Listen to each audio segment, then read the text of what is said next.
bilang bahagi ng patuloy na pagpapaigting ng kampanya ng pulisya kontra ilegal na droga, nasa kote ang isang suspect sa isinasagawang bypass operation ng Nueva Ecija PNP.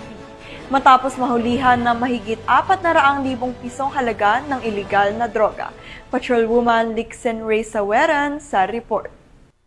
Aresto ang isang high-value individual sa isinagawang bypass operation ng Zaragoza Municipal Police Station Drug Enforcement Unit, PIDEA Nueva Ecija at Provincial Police Drug Enforcement Unit ng Nueva Ecija Police Provincial Office sa Barangay Santo Rosario, Yang, Zaragoza, Nueva Ecija. Kinilala ni Police Colonel Ferdinand D. Hermino, Provincial Director ng Nueva Ecija PPO, ang suspect na si alias Bong, 52 anyos na lalaki, walang asawa at residente ng Barangay Mountain View, Mariveles, Bataan. Nakumpirma ang bentahan ng ilegal na droga matapos makabili ang isang PNP posture buyer ng isang sachet ng inihinalang shabu kapalit ng 3,000 pesos. Sa isinagawang protective search, na-recover mula sa suspect ang karagdagang 2 sachet ng inihinalang shabu, marked money at isang kulay itim na touchscreen cellphone.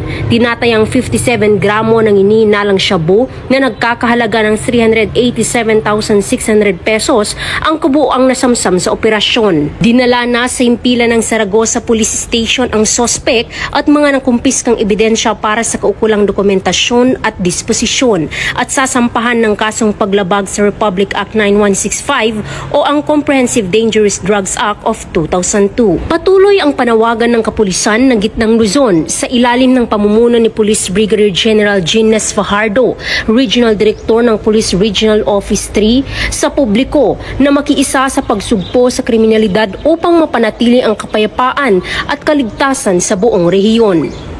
Mula dito sa Gitnang Luzon, ako ang inyong PNN correspondent, Patrolwoman Lixen Ray Saweran, alagad ng batas, tagataguyod ng Balitang Pulis.